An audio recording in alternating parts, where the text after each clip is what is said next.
Merci Myriam. Et nous allons passer aux questions-réponses. Myriam, je te laisse la parole. Merci. Alors j'ai une première question.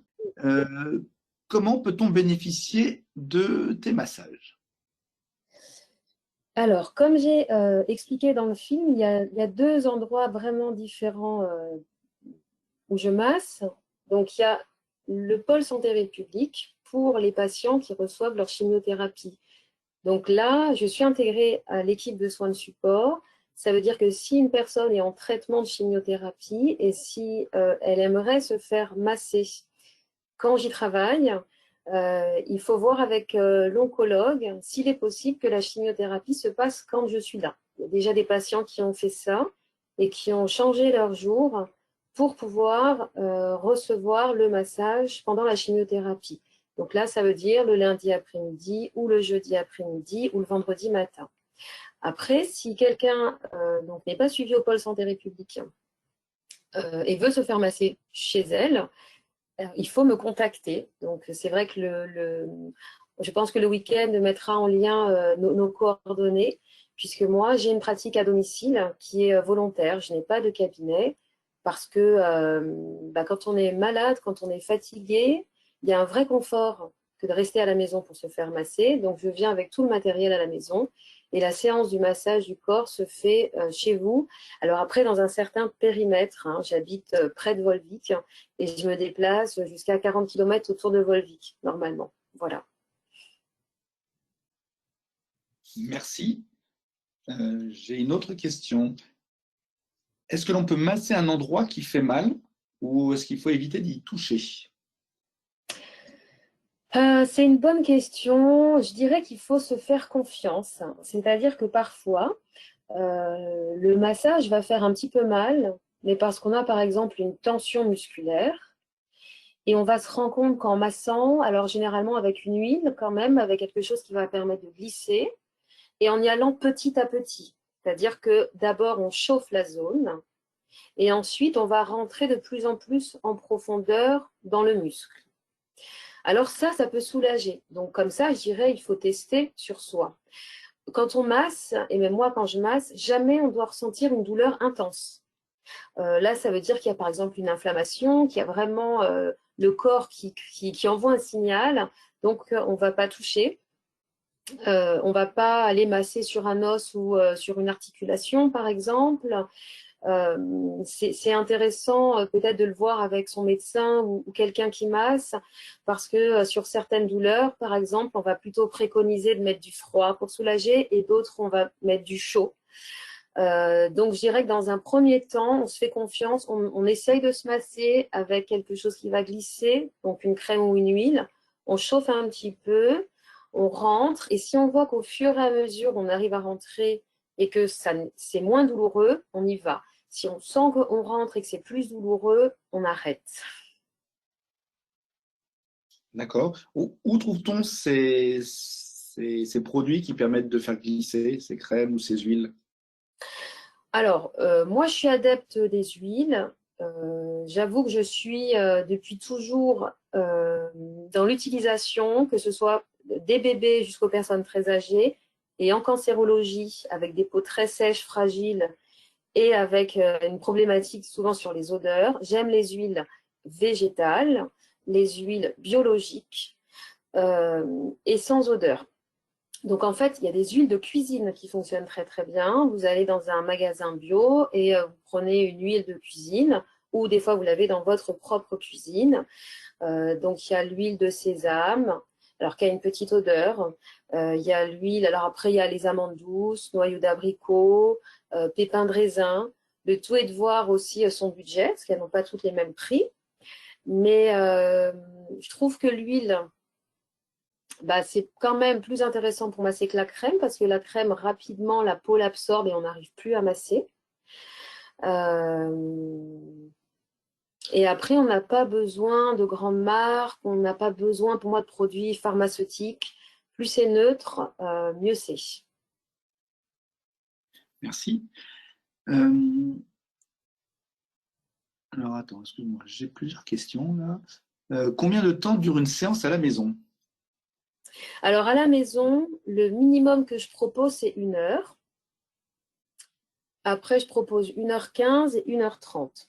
Vous avouerez que moi, dans ma pratique, qui est dans la pratique dans laquelle j'utilise la lenteur, la douceur, 1h30 pour le massage du corps, pour moi, c'est ce qui est le plus adapté. C'est mon rythme naturel. Maintenant, il y a des personnes qui ne se font jamais masser, par exemple, et c'est une découverte, donc 1 heure, c'est bien. C'est vous qui choisissez. Parfois, on ne choisit pas trop à l'avance. Il y a d'abord un grand temps de discussion avant.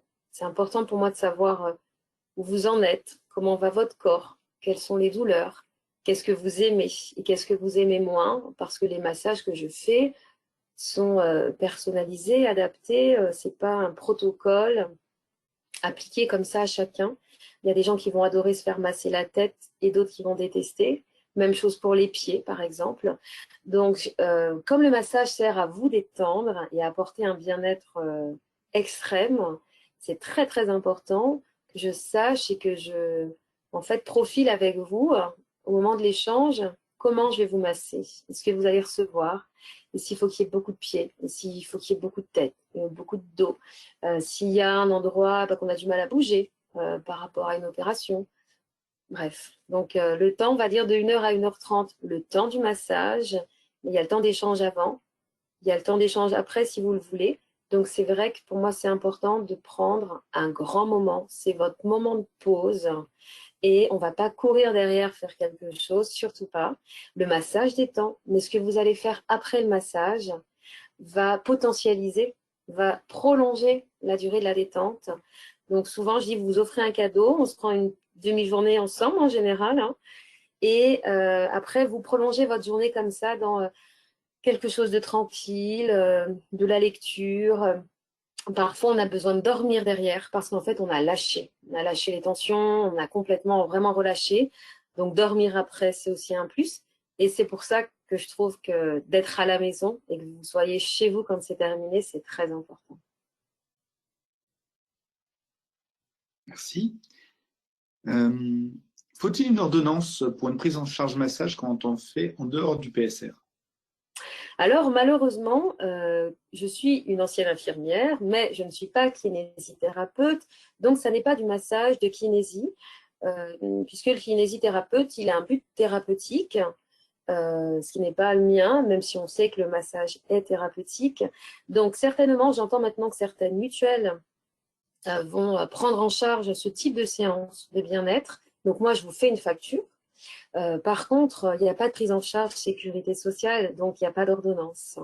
Il faut vous faire des cadeaux, ce que je dis souvent, les fêtes des mères, les Noëls, les anniversaires, demandez à vous faire offrir des massages. C'est un très bon cadeau. Et quels sont les tarifs? Alors, les tarifs varient en fonction de la durée et en fonction du lieu. Pour que vous ayez quand même une idée, déjà, le massage d'1 heure dure 60 €, 1h15, 70, 1h30, 80. Et après, en fonction de l'éloignement, il y a un forfait donc de 35 centimes par kilomètre, au-delà de 15 kilomètres de chez moi. Donc, en général, voilà, les personnes m'envoient leur adresse et je leur envoie directement pour savoir s'il y a 3, 5, 7, 10 euros de déplacement. D'accord, merci. Alors, peux-tu soulager les angoisses et le stress liés au protocole santé mis en place? Alors, souvent, oui. Ça, c'est un vrai retour. Donc, les patients en parleront plus. Mais c'est vrai que si on sait qu'on est sensible et réceptif au massage, le massage, en fait, c'est vraiment ma peau sur la peau de l'autre. Et on sait que euh, le fait d'apporter un toucher avec une certaine intention, et donc beaucoup de bienveillance et pour moi beaucoup d'amour, je suis dans une sphère d'amour et de passion dans mon travail, ça permet en fait quelque chose d'extrêmement intéressant qui se passe pour la personne qui reçoit, mais pour moi aussi, c'est-à-dire qu'on libère des hormones qui s'appellent l'ocytocine et l'endorphine. L'endorphine, c'est notre antalgique naturel, c'est moins de douleur. Et l'ocytocine, c'est l'hormone de l'amour. C'est celle qu'on porte et qu'on développe pendant la grossesse, qui est à l'extrême quand on accouche et qu'on allaite. Alors, les hommes aussi, bien sûr, ont de l'ocytocine, cette hormone de l'amour, et les endorphines vont vraiment avoir une action particulière sur le corps, la peau, la tête et donc le stress. Donc, beaucoup de gens se sentent beaucoup moins anxieux, beaucoup moins stressés, avec, par exemple, j'entends souvent que les gens dorment beaucoup mieux après la séance. Et puis, il y a des zones aussi, pour moi, très importantes sur le devant du corps. Donc, quand vous êtes allongé sur le dos, vous recevez un massage et qu'on s'occupe du devant du corps. Toute la zone, on va dire, du menton jusqu'au pubis, cette ligne-là, avec le sternum, avec le diaphragme, le nombril, le ventre. Ouvrir et masser cette zone impacte sur lever des poids quelque part. Alors là, j'ai un message pour tous. Bravo pour ce que vous faites et votre sourire. Ah, bah, merci, c'est vous qui me faites sourire et c'est grâce à vous que je travaille. Donc, quel bonheur partagé.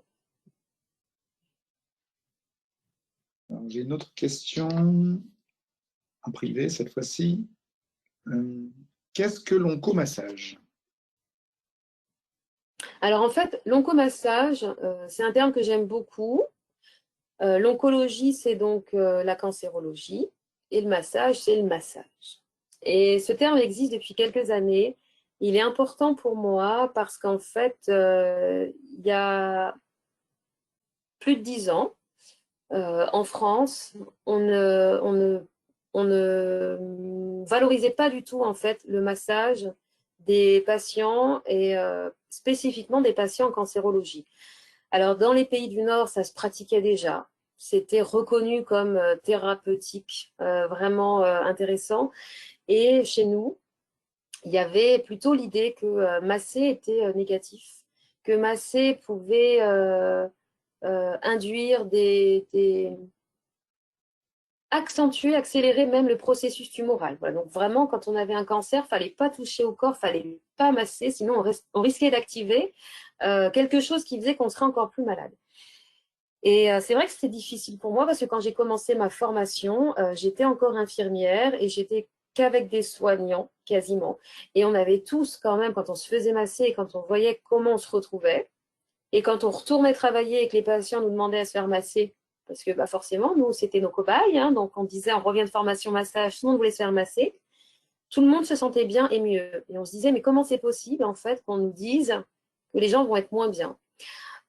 Donc j'étais très heureuse de voir cette évolution et de voir arriver en France quand même avec des études, avec le Canada aussi qui est quand même très très en général très en avance là-dessus.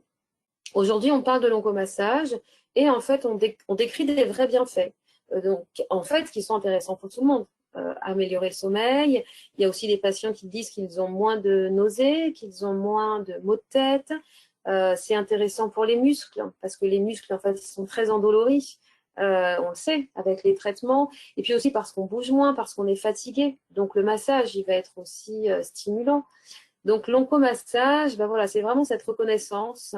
Aujourd'hui, les patients se font masser. Ça fait vraiment partie, pour ceux qui aiment ça, d'un accompagnement, d'un vrai soin de support.